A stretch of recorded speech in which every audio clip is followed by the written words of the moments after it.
And Happy New Year. Welcome in 2024. It is the perfect opportunity here today on this January 1st to get a little last call in before we get that much closer to crowning a national champion in college football. We got bowl games. We got a nice slate of NBA basketball games. Got a couple of straggler college hoops games, and we might even mix in a soccer play or two here. Quite the lineup on this New Year's Day.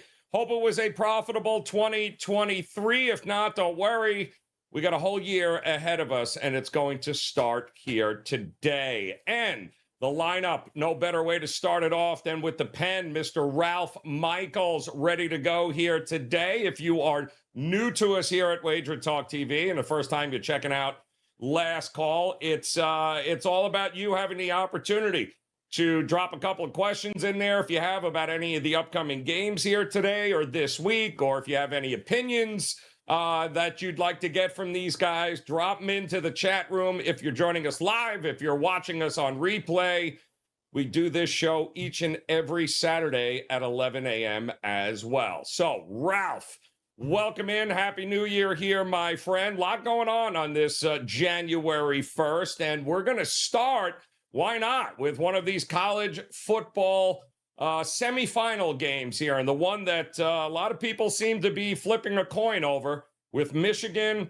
and Alabama. So kick us off here, Ralph. Tell us, how are we approaching this game at the Rose Bowl? You know, Joe, I just looked at the WagerTalk live odds screen.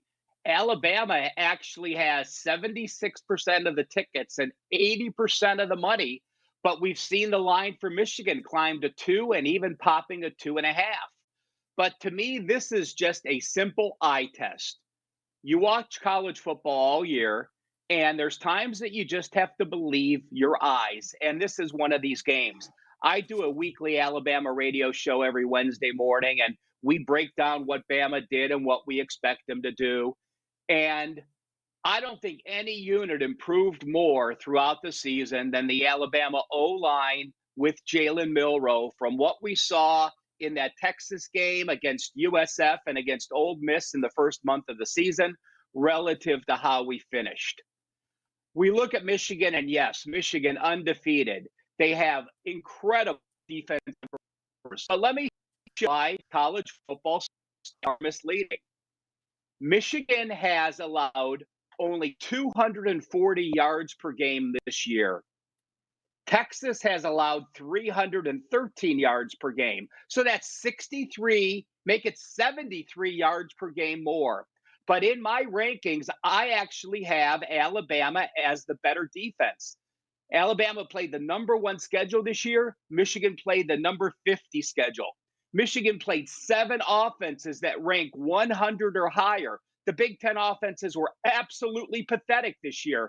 We've seen Penn State. We've seen Ohio State. We've seen what the top teams in the Big Ten did with those very inflated defensive staffs. When I look at what the teams did against their opponents' average, Michigan still is top 5. It goes to 107 yards per game, under what they've averaged versus other opponents. But how about this? Alabama is actually number 4, holding foes to a better yards per game percentage. And then body of work down the road, you look at the last 4 games. Bama was plus 158 yards per game. Kentucky, Auburn, Georgia. Yes, they had UT Chattanooga in there. You go back to game against LSU, they had a yardage edge and a 28-21 first down edge. Look at what Michigan did down the road. In the last 4 weeks of the season, or the last 4 games they played, they actually only averaged 282 yards per game and 16 first downs. That is not going to cut it against this Bama defense. They're only plus 12 yards per game in that stretch. And then the biggest edge I give is coaching. Saban is 0-6 straight up in ATS and bowls. And yes, you do have to look at that because how coaches prep their teams with the extra prep is very important. Let's all remember this. Harbaugh missed 6 games this year. He missed 3 games early with the suspension, missed 3 games late with the suspension.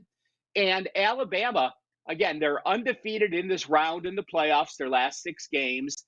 And Nick Saban and the true powerhouse Bama is, You look at some of the offensive and defensive analysts they have bring in. Those are head coach worthies chiming in on the bowls. That is why Alabama preps so well for these bowl games with the extra time. Eye test coaching, past history, current form, all has me lining up with Alabama. And FYI, guys, this is an actual client release, as is the other semifinal game. So Happy New Year to you. Do not buy my package today because you're getting two of the bold picks right here. All right, Ralph. So we've got, before we go on to the other game, let's jump into the chat room here and welcome in those of you joining us live here on this January 1st. I see Rise and Grinds in the house, Tony G, Vegas, DGen. Happy New Year to you guys. Make sure you smash that like button, hit the subscribe button if you're new to us here, and drop any questions you have about today's slate of games or any big games coming up here this week. We also have Kevin Dolan on deck coming up, as is Adam Trigger and Mark Zinno here. So you've got quite the panel here to test the knowledge with here today. And let's start with some questions in this game here, Ralph, that we've got coming in. Rise and Grind wants to know about the over here in this game. 45 and a half. I mean, they're expecting a big defensive battle, I would guess, the market. Are you leaning that way, or do you think it won't take much to get over 45 here with these two offenses? You know, when I look at these big games, I do tend to like going first half if you like the under. There's a feeling how teams are trying to establish the run.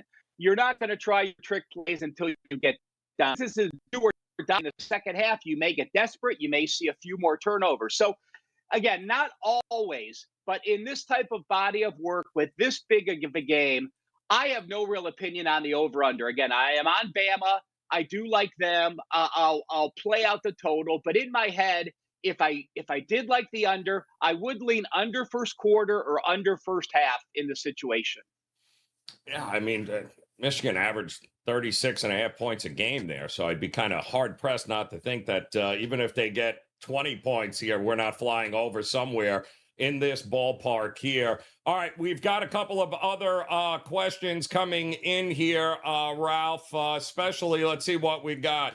We want to know, you mentioned it about Saban as a, as a guy that can get his teams ready for bowls, but we also, there's some interesting comments in here about Saban as a dog, period, Ralph, has never really been a spot where you wanted to bet against him, right? Over the years, Saban catching points, the numbers have been pretty impressive. I mean, Harbaugh was hired to beat Ohio State, right? I mean, that was his main goal, was to beat Ohio State, don't look. Well, he's done that. It's everybody else he seems to have a problem with here at Michigan. But boy, oh boy, a Saban as a dog is tough to swallow here, to think that Harbaugh's the guy that's going to get it done against them. Yes and no. I agree that when Saban's a dog in the regular season, it is absolutely something to motivate your team. And yes, while he's been a great dog, give me 1 second. I'm looking up exactly what it is. The database in the pen rocking. I have him 8-0 in the bowl semifinal since 2015, 6-2 ATS, and he's 4-1 straight up as a dog. And the only dog he's been was against Georgia. But again, the dog motivation can be powerful. But when you're playing a conference semifinal game, I don't think that plays into it. It just shows how he preps his team. By the way, Harbaugh is 5-16 against AP top 10 teams with 3 wins against Ohio State. You knock those out, he is only 2-16 against other AP top teams.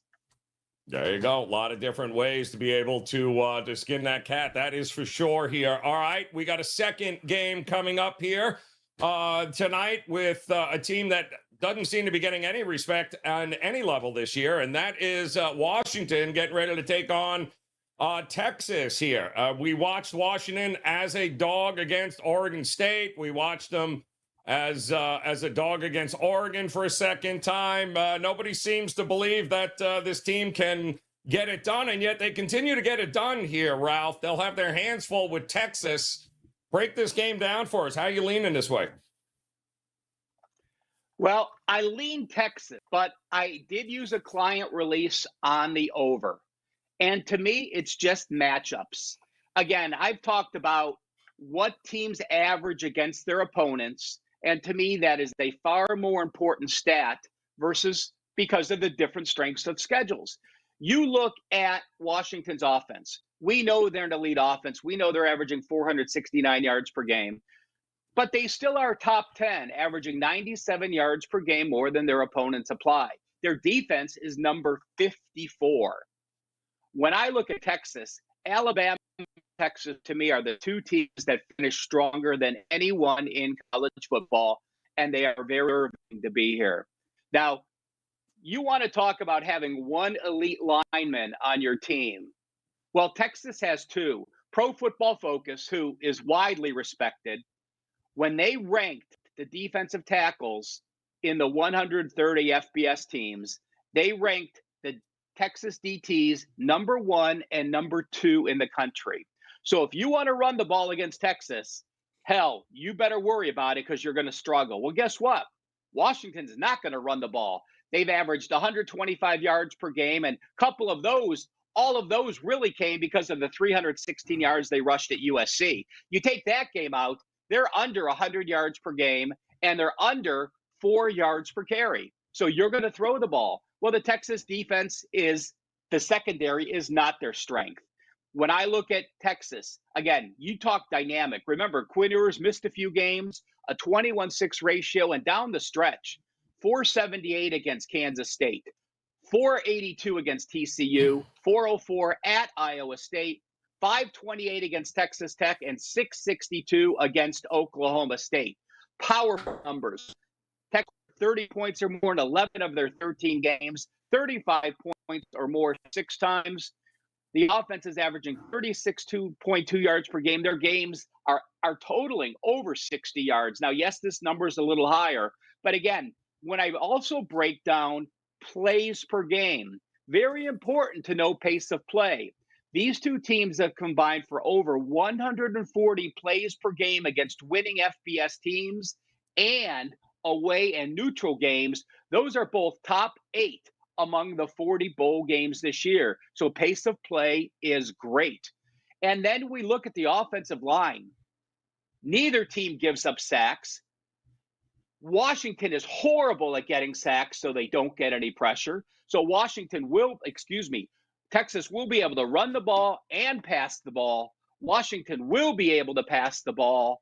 I do have over in this game. Current number, some 62s, some 62 and a halves. And by the way, in this game, looking at the WagerTalk live odds screen, 61% of the bowl tickets are on Washington. 55% of the bowl money is on Washington, and 75% tickets are on the over. They agree with me. Doesn't matter if they agree with me or not. But again, I do like the over in this game, and this was, again, an actual client release. All right, so you're liking the over. You're expecting points. Some of the questions is, can they just pass their way to a victory in this game? And I guess the answer is yes here, Ralph. Lower points, though. I mean, if this is not as high scoring, that's going to favor Texas, I would believe. If it's an all-out shootout, you're going to lean towards Washington in that? Is that correlated? Yeah, I still, this is an eye test to me. Now, listen, I thought Oregon would beat Washington when they played in the regular season. That was the 36-33 final. But remember, Oregon outgained them by 126 yards. I liked Oregon in the Pac-12 championship. Now, I thought the line was crazy, so I wouldn't have bet Oregon, but I would have bet Oregon to win the game straight up. In that game, Washington did have an 118 yards per game. I still, again, when we get to bowl teams and we don't have to worry about opt-outs and transfers like we finally can enjoy a day of football without them, I still would lean Texas with this situation. And again, I do the over. And FYI, I go to the database. Bowl totals of 58.5% and higher since 2014. have hit 57.3% to the over. Again, I know semis are a bit different, but even looking at the 27 playoff games in the last 9 years, the favorite is one game under 50% against the spread, and they're one game under as far as over under goes as well. So there have been no patterns in the semifinal and national championship game looking back at the last 9 years.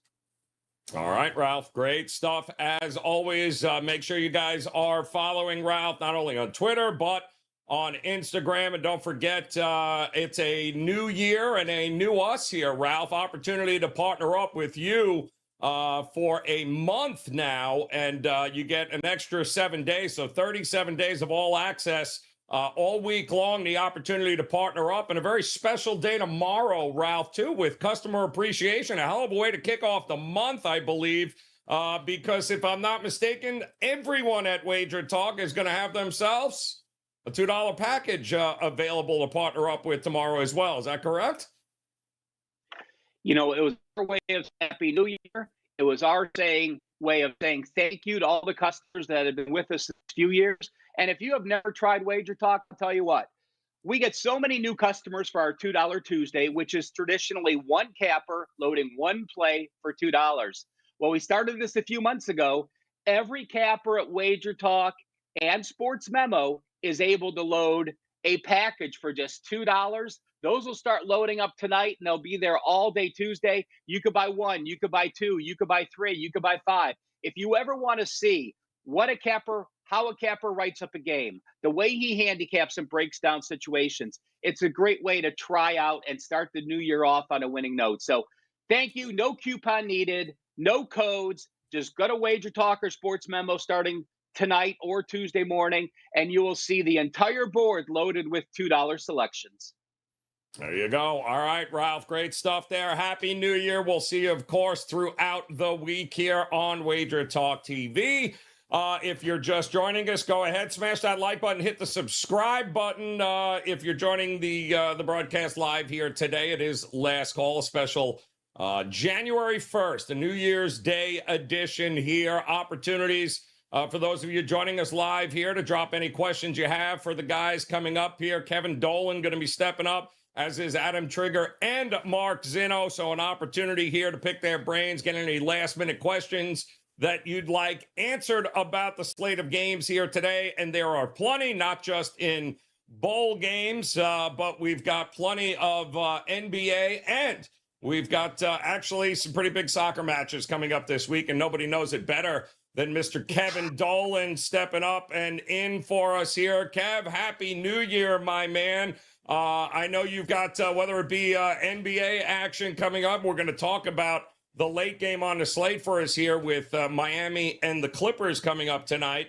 But plenty of soccer action around the world as well. Nobody cashes them like you do, my friend. So break a game down for us coming up this week that you like. Yeah, and Happy New Year to yourself, Joe. I'm down with the cold at the minute, so if I'm sniffling Jeremy breakdowns, you'll know why. Yeah, as you said, let's head over to Spain. Midweek game Wednesday night. This is a play I've already fired on for this midweek, and that's on the over 2.25 goals between Cadiz and Granada. Relegation battle at the bottom, so usually important. There's no denying both of these offenses have been challenged this season, to put it mildly. You know, Cadiz joint bottom in offensive scoring this year on 14 goals. Granada fourth from bottom on total shots per game also this season. But what's even worse than these two teams' non-functioning offenses has been their even worse defenses this year. You know, 40 goals allowed at the back for Granada this season. That's the second most in the league, behind only bottom of the table, Almeria. And on top of that, Granada are allowing the third most shots at home per game this season, the joint most goals from open play as well, and also have the league's worst defensive XG rating out of any team at home also. And that's paired up on Wednesday against the Cadiz team that have arguably been even worse than Granada have in that respect. Bottom of the league in defensive XG away from home. No team has amassed more clearances at the back this year as well than Cadiz, by a fairly wide margin as well. And, you know, what Cadiz has amassed so far, all those recent 1-1 draws, for instance, for Cadiz in the last few games, those are kind of smoke and mirrors results because they've been clear and they've been behind the ball for most of those games. They've been clearing the ball, a lot of them. They've lost the dangerous attack advantage in all of those 3 matchups. They lost the XG battle in 2 of those 3 as well. So I do get the trepidation when you're looking at this game about jumping in here somewhat. It is a key relegation 6-pointer, as I mentioned at the start, down the bottom of the table. Both of these offenses, when you look at them, have been abysmal this season also. But similar to a game we cashed on last week over in the EPL, between Sheffield United and Luton at the bottom of the table. Sometimes, despite all the surrounding factors, the importance of the game itself and so on, sometimes you just have to fire when the defenses are this awful. And that's certainly the case here on Wednesday. You know, Cadiz's worst defense in the league in terms of defensive XG away from home. Granada, worst defense at home in that exact same category. So put those together. Simple one for me in midweek. You know, sign me up for a bit of the over. 2.25 goals in Wednesday's Spanish La Liga matchup between Cadiz and Granada. I love it. 2 terrible defensive teams getting together. Sounds like an over to me there, Kev. Midweek there, La Liga. Kevin Dolan, of course. Make sure you guys are checking him out over at WagerTalk.com. And the NBA, my man, looking to get you back on the NBA tip-off show here at some point, but then you had to go move halfway around the world. I don't even know what the hell day it is by you right now. But let's talk here tonight about the NBA, because you got yourself an interesting game here with the Clippers and the Heat out west in L.A., I believe Kawhi Leonard's going to give it a go here after missing the last few games for the Clippers. Jimmy Butler is out here tonight for Miami. So when you put it all together, how are we approaching this late night matchup? Well, this is the only game I fired on for Monday over in the NBA. That's the matchup, as you said, between Miami and LA. And I like the under in this game. You know, both of these teams play with some of the slowest pace in the entire league. You know, when you factor in possessions per game this year. Things don't get a whole pile faster in that regard either when you flip these two squads to the respective home road form as well. You know, Miami with the second fewest possessions in the league on the road, while the Clips see a marginal increase at home, but that has to be taken in the context of the 24th overall ranking in the league. So, you know, not much difference there. When you look at those initial pace numbers for both teams, then start digging a bit into how they've done, you know, and working with those possessions, you know, each team's EPR, so to speak. You know, what they're doing with the ball, how many turnovers they're giving up, how many offensive rebounds they're generating on the glass and so on. That then shines, you know, an even brighter spotlight on what we're likely to see from both of these teams later tonight. You know, Miami's EPR rating on the road this season has been marginally better. And I mean marginally better than what they've managed at home. But when you factor in how much slower they've been away from home this season compared to South Florida, that's really not saying much. And the Clippers have been much worse at home this year in terms of managing the ball, especially against Memphis on Friday night also, despite getting that win. So, you know, when you factor in Miami ranks 3rd on the road in defensive efficiency this season, the Clippers not only rank 6th at home in that very same category, but also top 6 in opponent three-point shooting percentage, as well as going 10-3 to the under across the last 13 games when installed as a home favourite. I got to look towards taking the under 228 points on Monday night, Joe, between the Heat and the Clippers. Like I said, it's a play I've already fired on, and I'm expecting to cash as a result.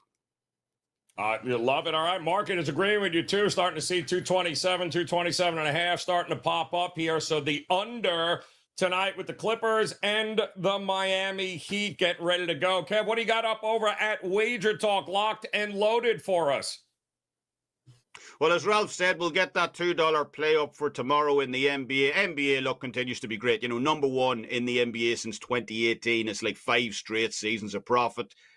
We had a 2-0 night in the NBA last night. So that'll be our $2 play for tomorrow. And soccer's already loaded all the client plays for this week. It's a small slate, obviously. We're still on January break, but we got the Serie A plays up earlier. So, yeah, looking forward to another great week.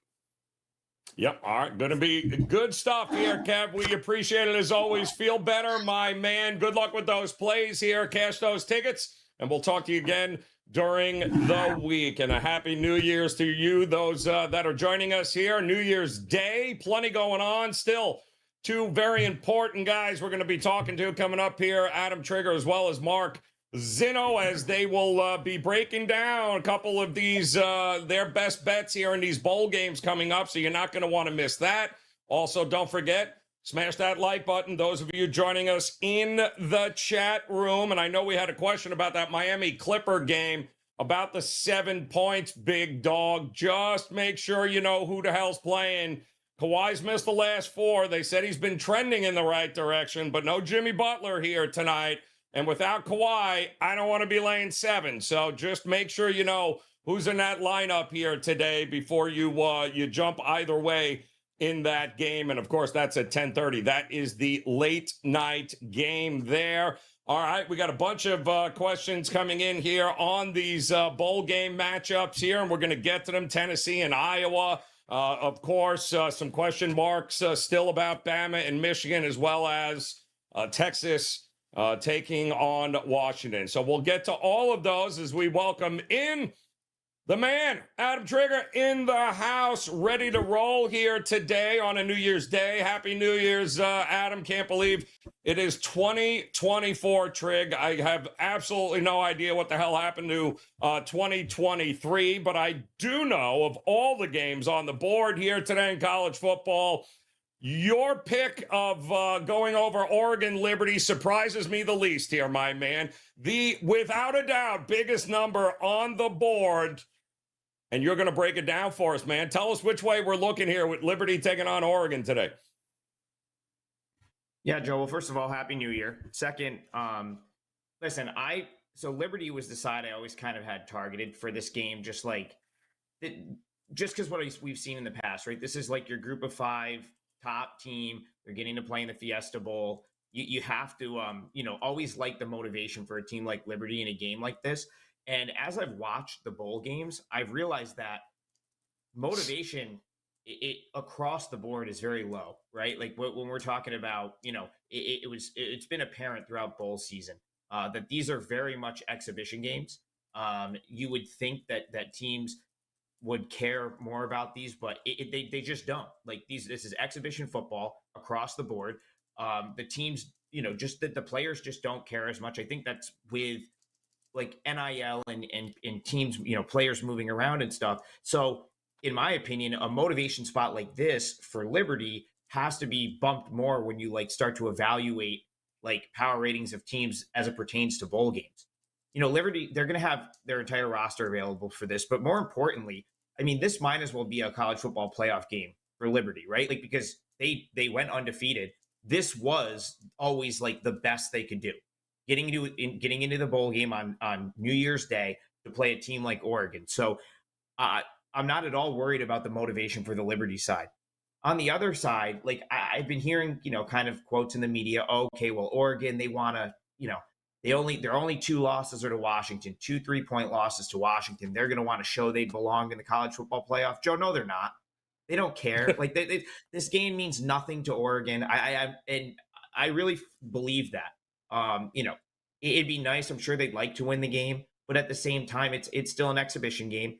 They've got some of their guys in, but also they've got some of their key guys out. So, the other thing I'm hearing, this is going to be the toughest team that Liberty's seen this season. That might be true, but Liberty's not seeing the Oregon team that played that played Washington twice or that was on the field all year because they still have opt-out. So, now that this line is moved up to where it is, 18, it actually got to 18.5 and then came back a little bit. And I jumped in at 18.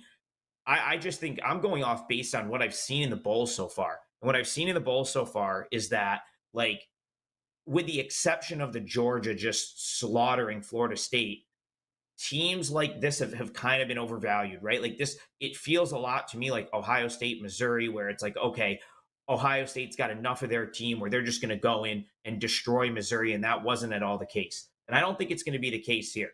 I do see like ways that Liberty could potentially hang around in this game. They were first nationally in rushing success rate this year. And that's like something where I think, Caden Salter, he's a great decision maker. He accounted for 43 touchdowns this season, 31 through the air, 12 on the ground. Liberty can run the ball effectively. Now, the question is, can they do it effectively against Oregon? And I think the answer is yes, because Oregon has given up some rush yards. That's one place where their defense you've been able to get to them a little bit, is the run. So if you're going to give me 18 points in a bowl game that I don't care what anyone says, means absolutely nothing to Oregon, means a lot more to Liberty, because this is the Mecca, if you will, for a team like Liberty. I got to take those 18 points. If Oregon just shows up and fires on all cylinders, are they going to win by 50? Maybe. They probably could, but I'd be willing to bet against that being the case. It's an 11 a.m. local start. I just think Liberty is fired up enough to play this game. And let's not discount Liberty. They do a lot of things well, and they have a quarterback in Caden Salter that really makes very good decisions, in my opinion. We've talked about it on our shows, WagerTalk programming all year. So I just thought that this number was fair to get involved with Liberty. So Liberty plus 18 is my first 4% play of the new year. Go Flames. So we've got a couple of questions. He's got a college hoops game, guys, as well. Best bet that we're going to talk about. It's a limited slate here today, but there is a game that he likes.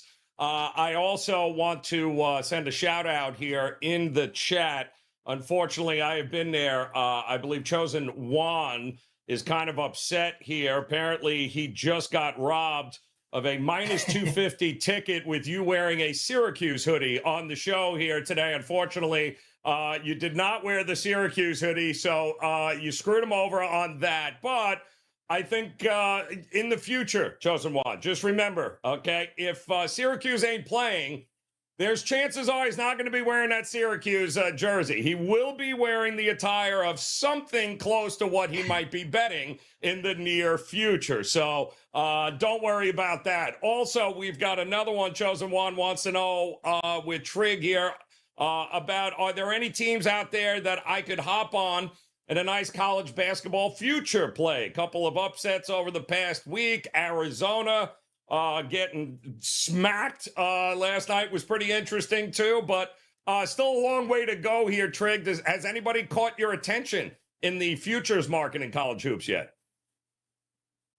Yeah, so I like to bet futures like right around now. I start to add them now till the end of the season. So it's a good time to start looking at teams. A team I talked about a week ago was Michigan State. I thought that they showed some value coming into coming off of the win they had the other day, and they were a team that I had as a top 10 team coming into this year. So kind of after the Nebraska loss, and then really I wish I had the foresight to know that they were going to just obliterate Baylor. But like, that's a team I'd be willing to jump in with for sure. I'll give you one though, if you can find it, that might show some value, and it's going to be a nice price, but that's the Siena Saints, Joe, to win the match. listen to this, okay?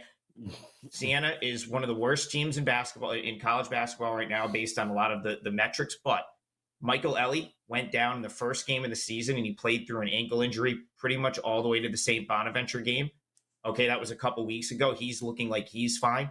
And then Sean Dura-Gordon was one of the guys that needed a waiver. Okay, so Dura-Gordon's now played 3 games, 20-plus points in all 3 games.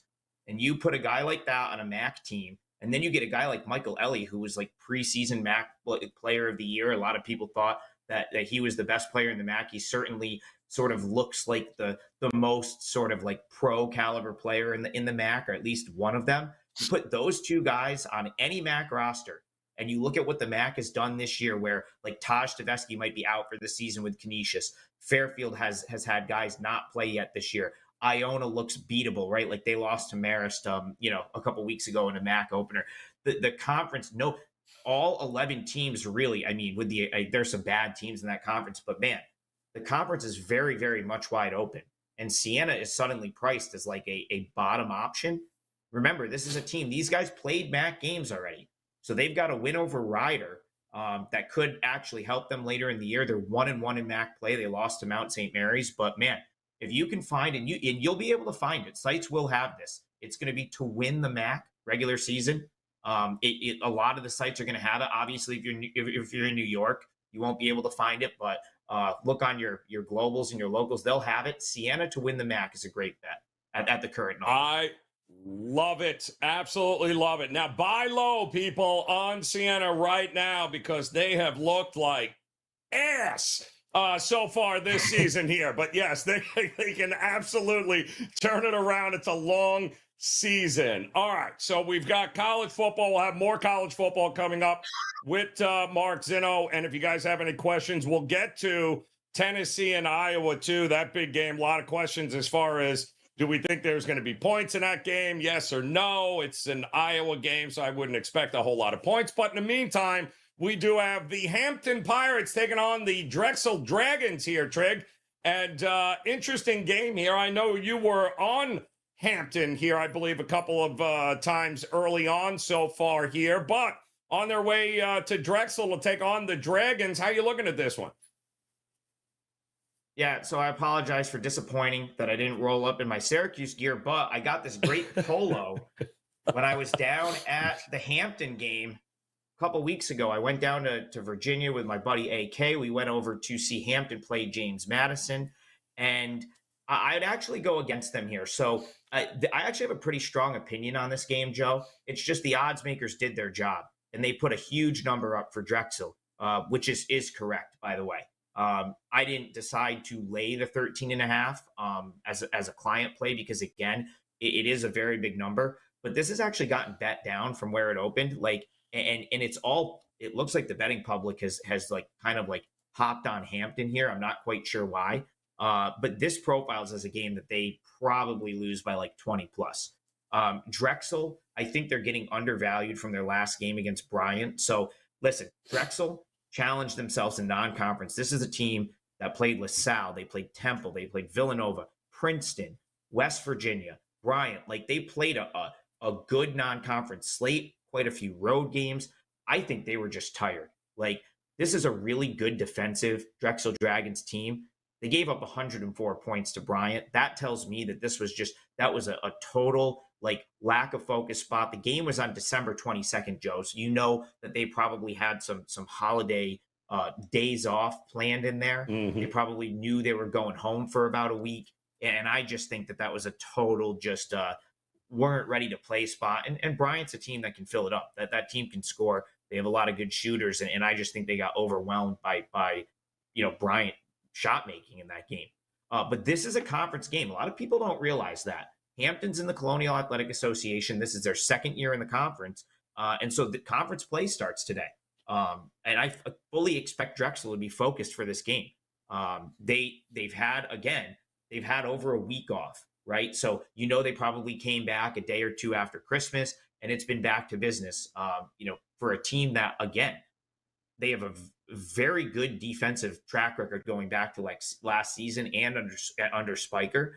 And then you've got a guy like Amari Williams, who's going to pretty much take away the rim here from Hampton. But they're a good defensive team, and that's where Hampton's going to struggle in this game. So I've watched enough Hampton now to kind of have this team figured out. They have really good individual offensive skill.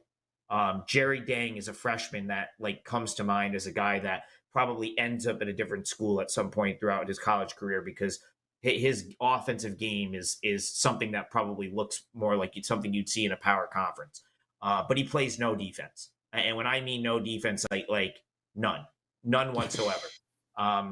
Doesn't defensive rebound. He's going down the court, his hands up like he's trying to, going out for a pass. I mean, he's like cherry picking all the way. So Hampton's going to have some nice offensive numbers. They play hard on the offensive glass, and that's the thing. The effort for Hampton on the offensive end is 10 out of 10. The effort for Hampton on the defensive end is more like a 5 out of 10. And I really noticed it when they started to fall behind against James Madison because like the defensive effort in the second half of that game really fell off a cliff. I mean, that was a game that Hampton led by 1 at halftime and ended up losing by 17 and failing to cover the 15.5 because they ran out of gas defensively. And I think that could potentially happen here because of the effort that Drexel forces you to come with on the offensive end, because Drexel's a team that's really going to defend. So Hampton's going to be a great bet as an underdog against teams that are going to let them score and do what they want to do offensively. But that's not Drexel. Drexel will lock it down, and especially in a spot where they just got embarrassed by Bryant, gave up 104 points. Now they're coming into a conference game. I think if you get a focused Drexel team, which, again, it's New Year's Day at noon, so you always have to kind of like wonder if it's like the spot or, is as good as can be for Drexel. But if this Drexel team comes in focused here, they will win this game by 20 points. I have no doubt that will happen. So, again, the number was a little bit too, off for me. But the matchup screams Drexel just dominating this game. So if you're, I don't hate laying the 13.5, but you could do like a first half, second half type deal here if you wanted to. You could look for an in-game number. When it's all said and done, Drexel's going to take this game over at some point, and it's more likely going to be a 15-plus point win. All right, expecting Drexel to run away with it here, guys. That game coming up top of the hour. And Trig, what do you got locked and loaded for us over at WagerTalk.com? Yeah, so I have 2 college football plays today. One of them is in one of the meaningful games later tonight. That's the one I have up for sale. I gave you the Liberty play, again, plus 18. That's a 4% client play for me. And I'm heading to Colorado tomorrow, Joe, to go to 2 basketball games. So I'm going to be at Utah State Air Force during the day. I'll be at New Mexico, Colorado State at night. I'll probably give out a bunch of free plays on Twitter tomorrow. And then anything else will, I think, be $2 because I think everything else on the site is $2. So follow me on Twitter at TopFlightSI. And if you're in like Colorado Springs or Fort Collins or wherever I'm going to be, let me know. And I'll probably come, meet you for a drink or something. Absolutely outstanding. There'll be no Syracuse jerseys in Colorado tomorrow, guys. I can assure you of that. No, Joe, you know I got to buy. No, I'm going to be buying what's happening.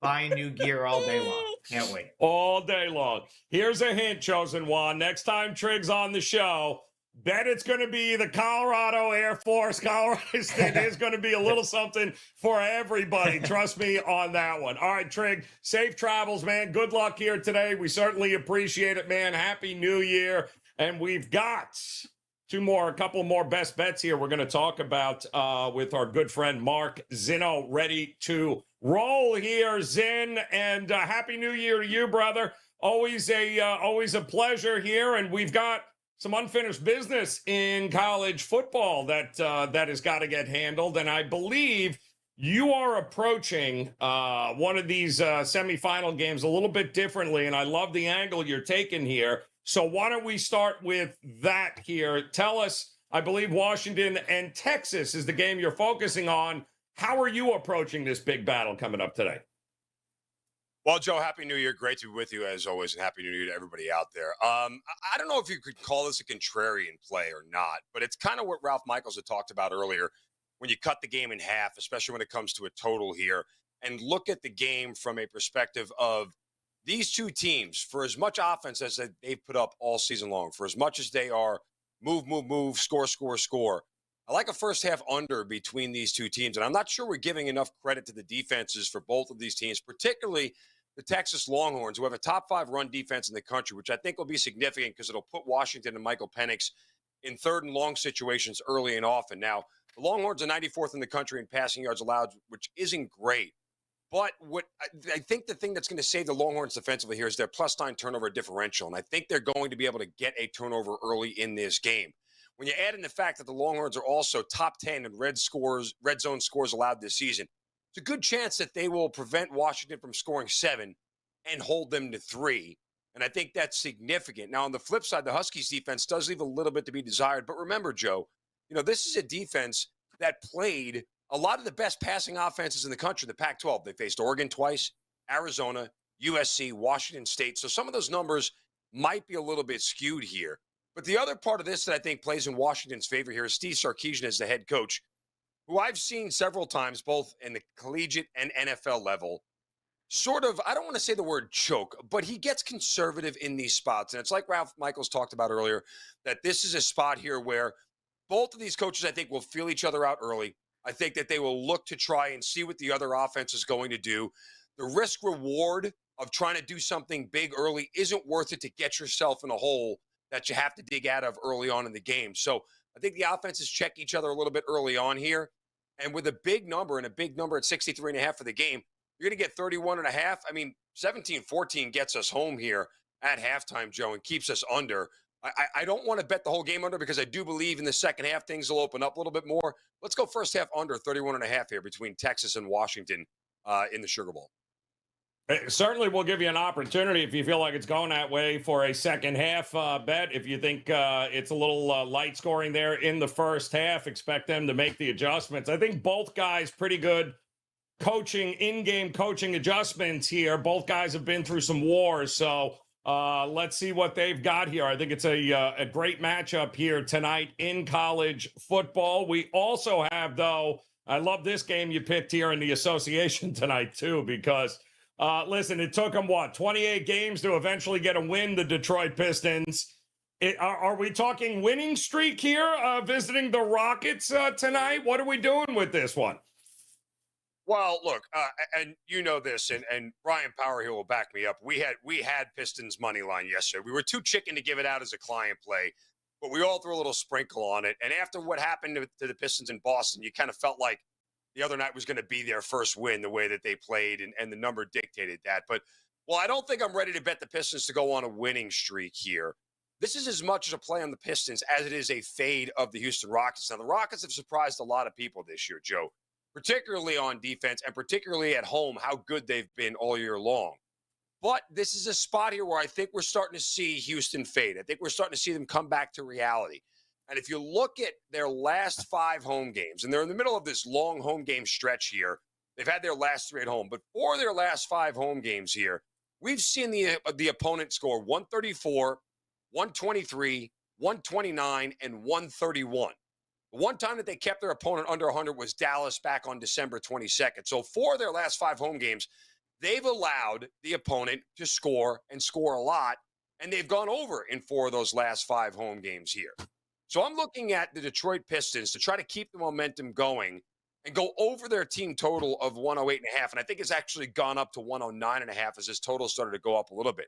Now, if you look at the teams that Houston has allowed to score, Atlanta, Indiana, Phoenix, Philadelphia, these are all pretty good offenses, and I understand that. And Detroit is not a pretty good offense. In fact, they're pretty bad. However, when you look at the Pistons in their last couple of games here, what you've seen them do as far as getting over this number, they've gone over this number in 7 straight games here, Joe, against some pretty good defenses, including Toronto, Boston, and Brooklyn. In their last 4 games, they've all gone over this number here. So while I don't want to play in Detroit to either cover this big number or, Houston to lock them down, I think this is a spot here where I can play on Detroit to start to step it up. They made some changes in the coaching staff.